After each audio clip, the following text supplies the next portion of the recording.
Welcome back. We're working on a new tool which I think could add some valuable insight into the economic numbers we watch and help us forecast any turns we may see in the economy. On the top of the screen here, we have various economic numbers, the Kansas City labor market conditions, which is something we recently talked about, consumer price index, inventories, non-farm payroll, etc. And we're going to continue to add to this list. Now we can see on the left-hand side, this is the date column, June 1st. This is for many of the numbers. The most recent number that was released was in June. These are the monthly numbers. Now, what we see over here are the changes in the numbers. For example, the Kansas City labor market conditions was the latest report was a 101, up from the prior month of a 0.98. Now, the color coding is as follows. If we see positive numbers moving up in the trend, they'll be coded as blue. If it's moving down, they'll be coded as red. But keep in mind that big numbers, a larger number, is not necessarily a good thing, and then we're going to follow the color coding to be sure. For example, inventories, we know the higher the number of inventories, that's actually a negative. When there's more inventories, for example, in motor vehicle parts, that means there's less consumers out there buying motor vehicle parts. So this latest number of 86,338, and that's in millions, that is actually a negative. It's rising because there's lack of consumer demand. So very simply, when we see blue numbers, we look and we look to positive trends. When we see negative numbers or red numbers, we tend to see negative economic trends, even though the numbers may rise and fall. Now, we can see on the current basis what we're looking at now. Kansas City labor market conditions continue to improve. It's not the darkest blue that we've seen. It certainly was higher on 143 February of this year, but it is still relatively stronger.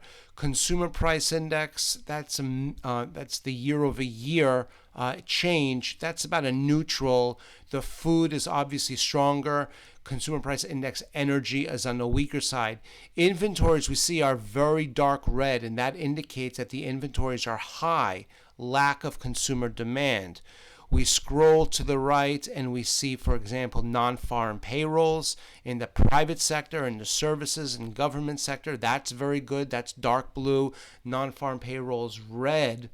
In terms of goods, not so good as well. Unemployment rate is record lows, or very close to record lows of 3.6%. Notice when it was at 5.9%, a higher unemployment rate is bad or worse. That was a white color. But as the unemployment rate drops, we tend to see a darker blue. So overall, we can use this tool to very quickly assess the state of the economy. Labor force participation rate doesn't look so good overall. The construction spending in various different sectors is good, except, for example, lodging, which is a more neutral tone, not as good as some of the other construction sectors that we've seen over time. Now it's blank at the top here because we haven't had the most recent numbers released yet. Same holds true for durable goods, which is a dark blue color. Now this is interesting because a good amount of these numbers, you'll notice, are dark blue, and that's a good thing. But we do see some parts of the economy that don't look so great, like the labor force participation rate, non-farm payrolls, goods. The inventories are quite high. Lack of consumer demand. So although inflation, at least in terms of the energy, we want to see energy prices go down, that looks good, and many other numbers look good. Overall, we tend to see some weak and very strong and weak parts of the economy. Now, what's also really fun is we can go back in time and we can say, well, what did the economy look like during the last massive downturn that we saw? Well, 2006, 2007. Well, you can see on the left-hand side over here, this is January 2007. What did the economy look like at that point? Well, the Kansas City labor market conditions was blue. The CPI, the inflation numbers. Now, let's take inflation, for example, because this is pretty interesting. Take a look at January 2007. Now, inflation reflects not only the price of goods and services, but also stocks and homes and things like that. Notice now, the inflation is right here. We have consumer price index, the core CPI, food and energy. Notice what happens as we go from 2007 through 2008. Notice how those numbers really turn red. November of '08, very close to that stock market crash, inflation got really negative. So we're going to keep an eye on inflation. Of course, it's a big topic of conversation these days because it's very strong. But we'll keep a special eye out in case inflation starts to look weak in the near-term future. How about the inventories? Take a look at the inventories right over here. So again, this is January of 2007. Things look pretty good, but let's highlight how the inventories changed between January 2007 through December 2008. Well, notice the inventories for durable goods went from 261, now this is of course extrapolated out to millions, but 261 up to 283. Inventories towards petroleum, 12,500 to 14,000. Inventories motor vehicle parts, 41,800 to 47,000. The inventories skyrocketed. Inventories for beer and wine, 9,800 up to 12,000. Apparel, 18,000 to 20,800. So this is something we can also watch very closely, and it makes sense. If the economy falls into peril, the consumers just can't go out there and afford what they used to, the inventories in the stores will rise. We could also consider, for example, non-farm payrolls. Well, January of '07 was 137,000. Well, very quickly from December of '07 to, let's say, December of '09, 137,000 went down to 129,000. Look at non-farm payrolls goods from 22,000 down to 17,000. So it's kind of fun because we get to see which economic numbers react sooner or later. I have a suspicion that the manufacturing inventories that we discussed the other day, actually, that's pretty reactive, and we're going to watch those very carefully. Here's construction spending. Now, we know construction was a huge part of the 2007-2008 financial crisis. Construction spending dropped from 1.1 million down to 975 in that period of time. Residential construction, no surprise here. In January of '07, it was 540,000. 544 down to 291, a huge decline. So I think this tool is going to be very helpful, and we can go back even quite a bit further in time with some of these numbers. So we're going to keep a special eye out on it. Here's December of '07, durable goods was at 222,000. By January of '09, dropped to 151,000. A great means of comparison. Now, fast forward to present day, where are we? Well, these are the different sectors, and this is calculated on the ranking of the past 20 months, almost 2 years, and we want to rank the current number, the most recent release, as it stands, as it compares to the last almost 2 years.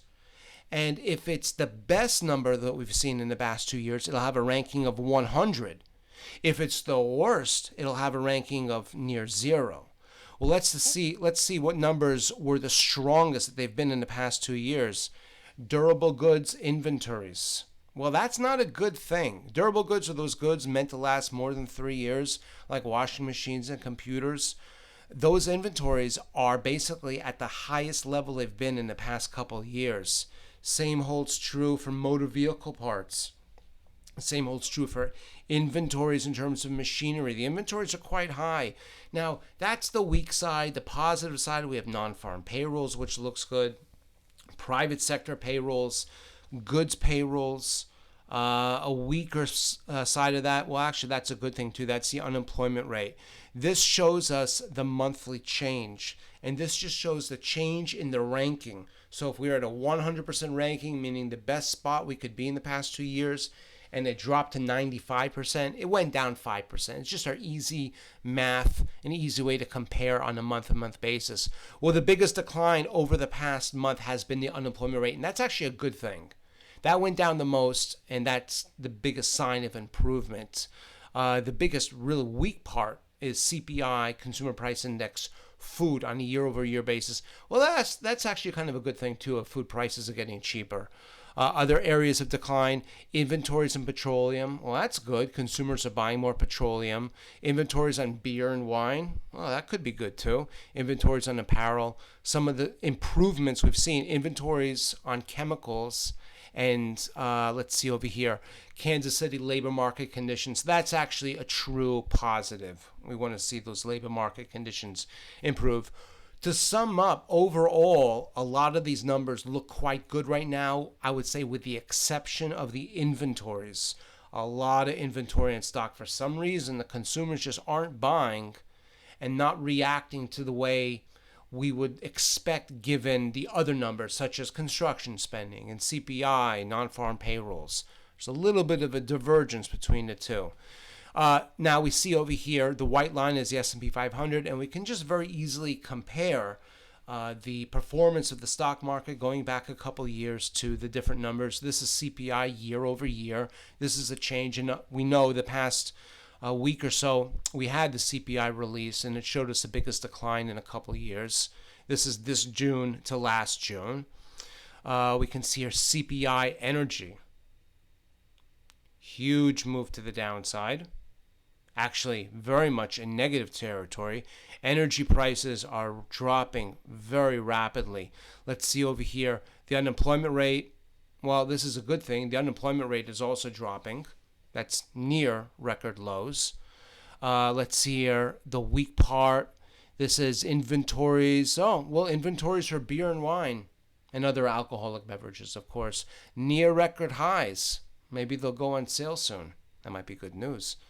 We see here inventories for commercial equipment.